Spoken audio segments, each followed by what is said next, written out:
আগের দিনের ভিডিওতে তোমাদের বলেছিলাম যে নেক্সট ভিডিওতে মাটির থালা ডিজাইনটা শেয়ার করব, কিন্তু তার আগেই মা বলল আজ বৃহস্পতিবার, আজকের পর পুরো এক সপ্তাহ মা লক্ষ্মীকে আর নামানো যাবে না। তাই মা লক্ষ্মীর রংটা উঠে আছে, রংটা করে দেয়। আমাদের প্রত্যেকটা ঠাকুরই পিতলের ঠাকুর, আর তোমরা যারা পিতলের ঠাকুরে নিজের হাতে রং করো তারা জানো যে ফেব্রিক রং ছাড়া এখানে কিন্তু রং করা যায় না।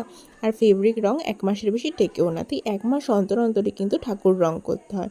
সময় আমার দ্বারা সম্ভব হয় না যে আমি 1 মাস অন্তর অন্তরই রং করতে পারবো, কিন্তু যখনই সময় পাই রঙগুলো কিন্তু কমপ্লিট করে রাখি। প্রত্যেকবার রং শুরু করি তার আগে কিন্তু মূর্তিটাকে পুরোপুরি পরিষ্কার করে নিই। মূর্তি পরিষ্কার করার জন্য আমি ইউজ করি নেল রিমুভার। খুব সুন্দরভাবে মূর্তিগুলো কিন্তু পরিষ্কার হয়ে যায়। আর সূক্ষ্ম কাজে যেখানে রঙগুলো ঢুকে যায় সেখানে আমি সুচ দিয়ে পরিষ্কার করি। আর তোমরা অনেকেই বলবে যে সুচ দিয়ে পরিষ্কার করছো মায়ের গা, কিন্তু কি করবো বলো, অত্যন্ত সূক্ষ্ম জায়গায় সুচ ছাড়া আর কোনো উপায় নেই। পরিষ্কার যদি সুন্দরভাবে না করি তাহলে মাকে আবার সুন্দর করে সাজাতে পারবো না। নেক্সট পার্টে দেখা হবে, টাটা।